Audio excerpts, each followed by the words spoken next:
বিসমিল্লাহির রহমানির রহিম। রাত পোহালেই ঈদ। নাগাবাজারের প্রতিষ্ঠাতা কাহের আলী মণ্ডল কখনো সুস্থ, কখনো অসুস্থ, কখনো কথা বলতে পারেন, কখনো পারেন না। এই জন্য একটি চিরাচরিত নিয়ম হয়ে গিয়েছে। আমরা চেষ্টা চালিয়েছিলাম বাবাকে নিয়ে যেভাবে হোক ঈদগাহের মাঠে যাওয়াতে। ঈদগাহের মাঠে গেলে ছোট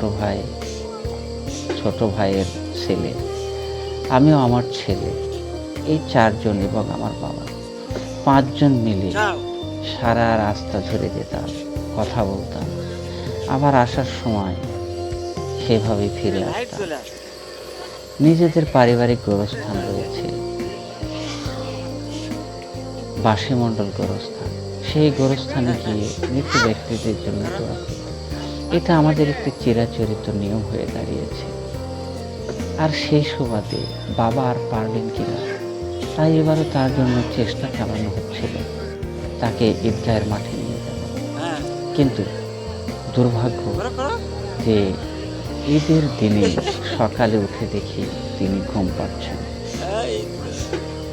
আমরা আর তাকে ডিস্টার্ব দিলাম না, সবাই গোসল করে যার যার মতো যেতে লাগলাম।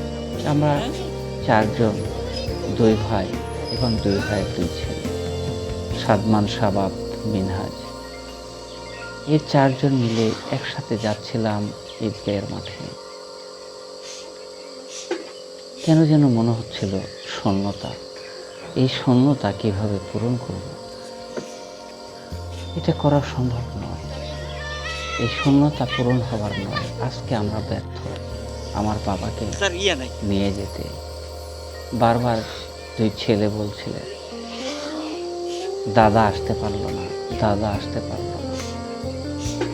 তখনই ধরে নিয়েছিলাম বাবার হয়তো সেই 2025 সালের কোরবানির ঈদটাই ছিল লাস্ট আমাদের সঙ্গে ঈদগাহের মাঠে যাওয়ার, আর হয়তো ফিরে আসবেন না। সত্যি সত্যি আমাদের চিন্তা ভাবনা বাস্তবে রূপ নেওয়া শুরু করলো। আমরা নামাজ পড়লাম, নামাজ পড়ে আবার একই পথে আসলাম, আর বারবার ভাবছিলাম বাবা এই পথেই যেতেন ঈদগাহের মাঠে, এই পথে আসতেন। কত মশকরা করেছি রাস্তার মধ্যে, কত ভিডিও করলাম, কত ছবি করলাম। সেই বাবাকে রেখে আজকে আমরা 4 জন ঈদগাহের মাঠে যাচ্ছি, ঈদগাহের মাঠ থেকে বের করছি। আবার সেই চিরাচরিত নিয়ম অনুসারে গোরস্থানে গিয়ে দোয়া পড়া, বাবাকে ছাড়া দোয়া করছি। এই গোরস্থানে আমাদেরকে একদিন আসতে হবে, সবাইকেই আসতে হবে। এতে চিরাচরিত নিয়ম। বাবাকে ছাড়া ঈদের মাঠে যাওয়াটা কতইটা যে কষ্টের ছিল সেটাকে সেদিন বুঝতে পেরেছি। বাবার সঙ্গে একটু কথা বলেও ঈদগাহের মাঠে যেতে পারলাম না, কারণ বাবা ঘুমিয়েছিলেন, সারা রাত জেগেছিলেন, সারা রাত চিৎকার করতেন, ডাকতেন নাম ধরে ধরে। মিনহাজ, শাবাব, সামেনা, ময়না, মোস্তফা, যারা খুব কাছে কাছে ছিল, তাদের কথাই বারবার তিনি বলতেন, ডাকতেন, কারণ তারাই তাকে সবসময় সহযোগিতা করে গেছে। আমাদের কথা ততটা তার স্মরণে পড়ে না, সেজন্যই মনে হয় তিনি বলতেন না। বাবা আমার এমন একজন মানুষ ছিলেন, তার চাহিদা ছিল একেবারে ছোট্ট, একেবারে অল্প, সামান্য চাহিদা। তার বড় কোনো আশা ছিল না।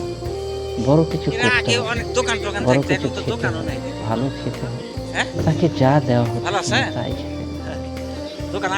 একজন আদর্শ বাবা।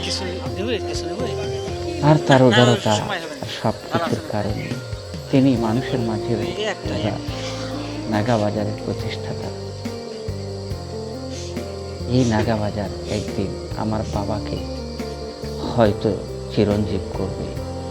আমরা তার জন্য চেষ্টা করব। সৃষ্টিকর্তার ডাকে তিনি চলে যাবেন, এটাই স্বাভাবিক। চলেও গেছে, তার জন্য দোয়া করা ছাড়া আমাদের আর কিছু করার নেই। সবাই তার জন্য দোয়া করবেন। আসসালামু আলাইকুম। খোদা হাফেজ।